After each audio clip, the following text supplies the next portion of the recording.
So dito nga pala kinulong si si Jose Rizal, mga kainis, sa Fort Santiago, 'di ba? Nasa libro 'yan. Nabasa natin 'yan. Yan, ito na pala 'yon. Ito ba entrance ng Fort Santiago? Yan, diyan nga to. Ang alin? Nakalagay Fort Santiago. Ito ngayon, no, kasi nakita ko sa nabasa ko 'to eh. Nakita ko yung picture ng gate nila 'yan, no. Ito mukhang malinis yung rito, no. Mukhang naalagaan na kasi nga merong entrance kaya naalagaan no. Yun yung chicks mo. Turon. Saan? Asan? Ito na. Dito eh. Dito pala. Hindi ba yun? Yes. Ito na yung Fort Santiago. Insan. Andito na naman siya. Winter, Spring, Summer, or Fall. Tuloy ang buhay sa Canada. Ay, hindi yan, di ba yan? Ay, ba yan? Kay Tito Romy. Tito Romy. Kay Romy. Tito Romy. Baka mabitay tayo dyan. Kunin ko lang Facebook niyan, tapos sabihin ko sa kanya, konti na lang buhay ko eh. Hindi ko malaman kung kanino ko ibibigay yung pension ko eh. Wow. Kakapit sa'yo sigurado. Tingnan nyo, kainex. Yung gate, no? Wow. Ito. Wow. Lupit. Tito Romy. Ano yun? Plaza de Armas, Ito. Ammunition. Plaza. Dito sila drill eh. Drill. Tapos ito, Tito, ano to? Tingnan nga natin. Ikot kaya tayo. Dito tayo. Pala yung anong yung Rizal, kulungan. Kulungan. Kinulong talaga si Rizal, no? Dito. Ito ay titingnan natin kung ano to. Ito yung mga artifacts, no? Yung mga bakas ng fossils, kumbaga, ng mga nakalipas, mga history. Tinutubuan na ng mga yung mga gilid ng mga padero. Raha Sulaiman Theater. Ano to, sinihan? Papasukin na natin. Sinihan ng araw, ano? Wow. Grabe, no? Wow.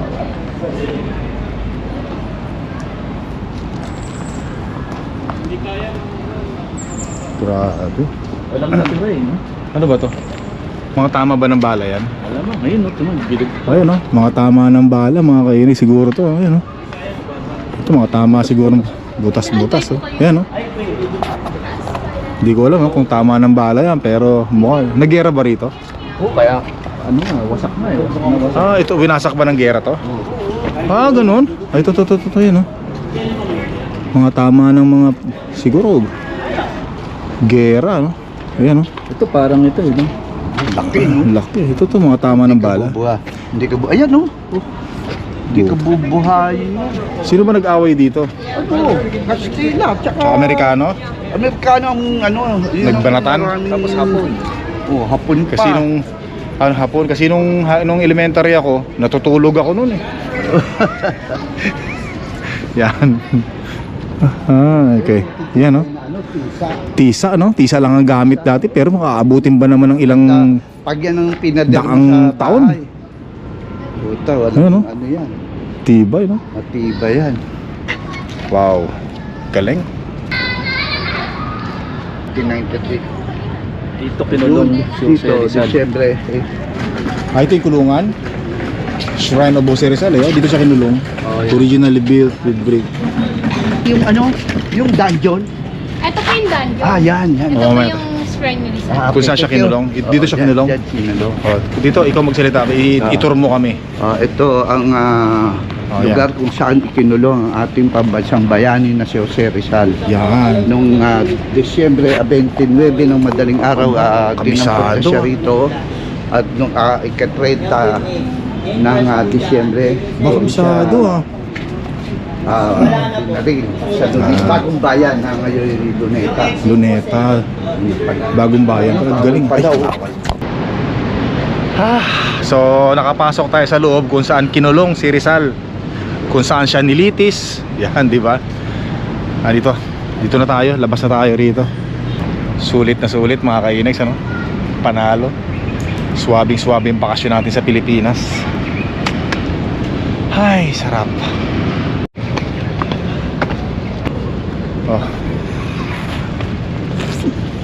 Tito Romy. Ayun yung sinasabi ko. Yung ba yung chicks mo? Hindi kayo dito. Tito Romy. Tito Romy. Parang natulala ah. Tito Romy, natulala ah. Ayun yung... Oo, yun nga eh. China. Ito yung dungeon. Ay, ito ba yung dungeon? Ito, yan. Dito ba kinulong si Rizal? Hindi, yung mga katipuneros. Kinulong dito? Yung kinulog yun, yung pinuntahan Ah. natin. Pero dyan, hindi siya nakatikim ng ano dyan. Ano ba to? Dito torture, parang Dito torture tinatorture. sa akin. Ayan, Oh, grabe. Notice, you are entering hallowed grounds. Please conduct yourself with dignity and respect. Yung mga tinotorture daw ng mga katipunero. nahuli katipuneros. Dito, pinapasok dito. Nilulunod kasi umaapaw yung tubig. Meron pala rito. Ayan, kaya ito yung Ito pala yun. Grabe mga kayo. Yan siya, ganyan. Ayan. Dungeon entrance. So ito, ibig sabihin itong mga to, mga bato na to, matatagal na to. Original to. Original talaga yan. Oo, nahawakan na natin. Di, imagine natin nung araw na ginagawa yun, humahawak din sila dito, no? Oo, naman. Wow. Grabe, tagal na pala nito. Pinagpatong-patong na pader, no? Huh? Dungeon. Grabe. Siyempre, napapahawak din yung mga yan dito, eh, no? Oo, lalo na doon yung mga kalmot. Ay, kalmot? Yung mga ganon. Ganon.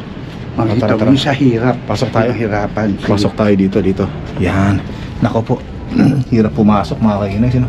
Aray ko po, Panginoon. Aray ko. Sumasabit ang ulo ko. Aray. Aray ko po, Panginoon. Ay, ito, mga kainis. Ano, ganyan, no? Ganyan sila pinapahirapan dati. Yan, ganyan pala sila nung araw, oh. Ganyan sila pinapahirapan. At ano to, mapupuno ng tubig? Oo, napupuno yan sa hapon. Sa hapon. Tapos pag Kaya napuno, ito, umaapaw. nalulunod Kasi sila. pag umapaw na yung Pasig River, dyan lang ang Pasig River. Nalulunod sila, no? Parang ganun mga kainags, ano? Ayan, ganyan pala sila rito. Ilalagay sila rito. Malulunod, ganun, no? Tingnan natin to. To. Ganto yan mga kainags, ano? Yan, ganyan ang mangyayari. Dungeon of Fort Santiago. Kaya parang basa pa, no? Dito. Torture. May palang mga namatay dito, no? Sa lugar na to. Ito. Pasok tayo dito. Dito tino-torture mga katipuneros. Ayan, no? Ito nangyari. Ganito yan, no? Tapos napupuno ng tubig yan. Ayan, inuud na. Kawawa naman, no? Ito na yung mga namatay na lunod. Oh, nilulunod nila, nilasan nila, kaya wala. Pag pinasok ka na dito, una-una walang hangin dito. Torture nga talaga. Oo, torturing ka. Ito mismo yun. Oo, Hindi ang dami. Pero ito, 1945 na yan. oo, 45 na to, pero nung panahon ni Rizal, talagang dito dinadala yung mga... Binayonet pala yung Bayonet. Wala na yung ano.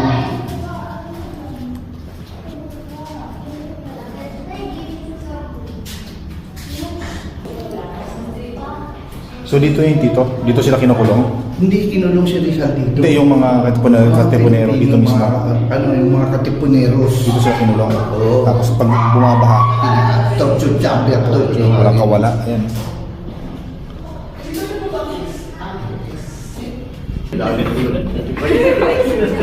Dito tayo. Pasok tayo dito. Yan, no? Grabe, no? Wow. Yan. Ay, ito. Di ba may ano to? Dito ba yung merong lalagyan ng ano? Ng pintuan? Barena? Ano? Bars? Para kung sakaling hindi sila makatakas pagka tumaas na yung ano? Yung, Yan, yung tubig. yung tubig. Dito. Nakakadena pa sila. Dito. Yan. May kiriraan lang po. Yung bakas ng kuko. Oo nga, no? Meron ba mga bakas ng... Dito mismo yun, tito? Yung steps natin, ano? Mga agit. Grabe, ano? Kasi yan, Pasig River kasi yan ikot nga. Hanggating nag-high tide yan. Pero mo, tatali ka ng ganyan para kung makakatakas.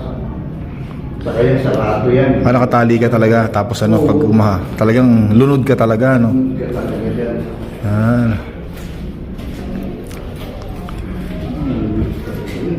Siguro nga, Ito dito. kung napasok pa rin talaga ng tubig.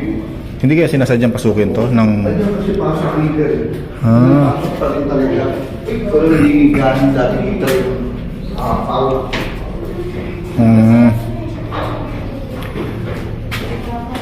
Pasok tayo dito mga kainags, ano? Yan. Dito kaya. Ako, grabe, no?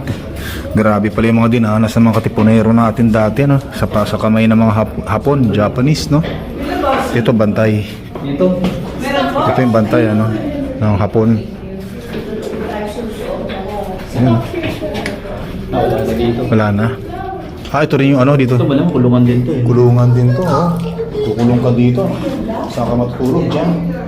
Basang-basa, no? Ayan, exit na tayo.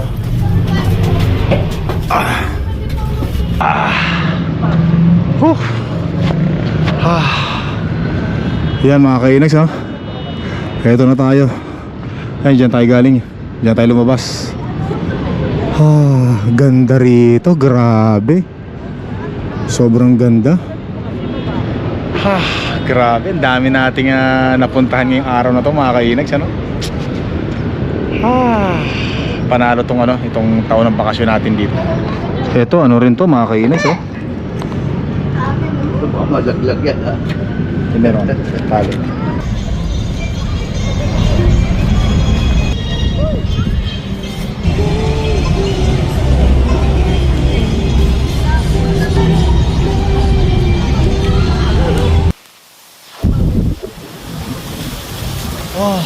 Grabe, ang sarap ng hangin. Panalo. Ibang iba talaga mga kainags. Ang sarap talaga. Tiger, ano? Rider, si Rider. Yeah, so mga kainags, ano, naku, nagutom kami sa kakabiyahe namin, kakalakad namin kung saan saan. Nagutom ka ba, Vincent? Ha? Kakalakad namin, gutom ba? Busog pa ako. Busog ka ba? Ay, kakain ulit tayo. Siyempre, hindi pwedeng hindi tayo kakain. Hindi tira. Kailangan matikman natin yung mga pagkain dito sa Pilipinas. Sayang naman yung bakasyon natin, di ba? Bihira. Kaya dito ulit tayo, bumalik ulit tayo sa ano, Ongpin. Kasi merong alam na gustong kainan si Tito Romy. Dito tayo. Saan tayo kakain, Tito Romy? Ano? Alam ko sa restaurant. Mesanin, the mesanin. Mezzanine. Yeah, mesanin. Alam ko sa restaurant.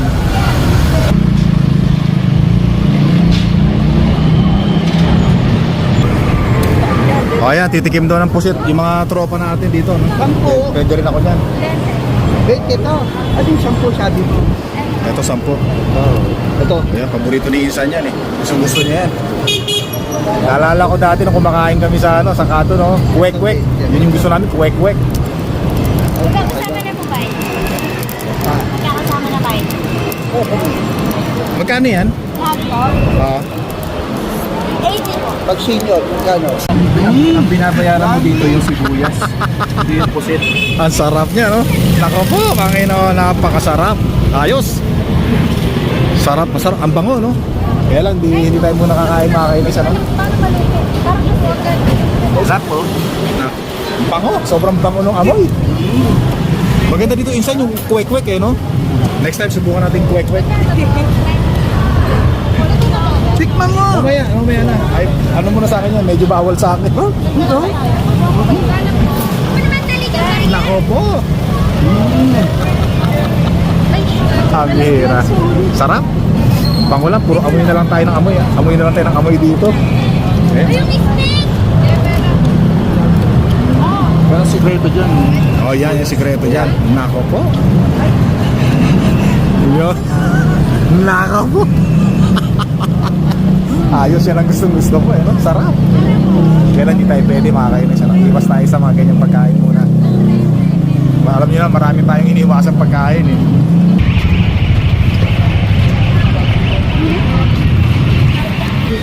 Kaya dito tayo kakain mga kainags, ano? Ang haba ng mga pila sa ibang restaurant. Grabe, ang daming kumakain. Kaya dito, medyo walang pila. Okay. Gutom na kami, kakalakan. Ayan, kakain ulit tayo mga kainags, oh. Nako po, Panginoon, napakasarap, ano? Sarap, nagutom kami sa kakalakad. Pati kabubunga nga. Kain ulit. Ito dapat dark. Ronnie, salamat ha. Thank you very much. Baka Thank you so maiyak, much. baka maiyak kayo niyan. O, syempre naman. So, ayan. O kami naman ni Insan. Okay naman. Video na eh. Oh. Salamat. Thank you. I miss you so much. Oh, yan. Mahal kita.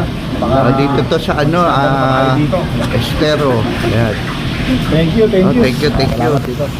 Ang sarap talaga magbakasyon sa Pilipinas, ano? Yung bang matitikman mo lahat ng mga pagkain na hindi mo natitikman sa Canada. Tapos yung pagkagising mo sa umaga, yung iinom ka ng tubig, kakain ka, maririnig mo yung mga tiktilaok ng manok, tapos maaamoy mo yung mga tuyong dahon na sinisigaan ng ating kapitbahay sa kanilang bakuran. Tapos maya-maya ng konti, papahinga ka na naman. Tapos maya-maya ng konti uli, tatawagin ka na naman para kumain ka ng tanghalian. Ang sarap, no? Merienda. Hindi yung pagkagising mo sa umaga, kukunin mo kaagad yung shovel para mag-shovel ng snow, ano? Ang hirap niyan. Tapos ang kapal pa ng snow na sa shovel mo. Pagkatapos mo mag-shovel ng snow, pagod ka na. Tapos doon ka pala makakapagsimula makapag-coffee. Tapos maya-maya ng konti, pag hindi tumigil ang snow, eto, magsho-shovel ka na naman uli. Yung bang sasabihin mo, parang wala na akong kalayaan ah.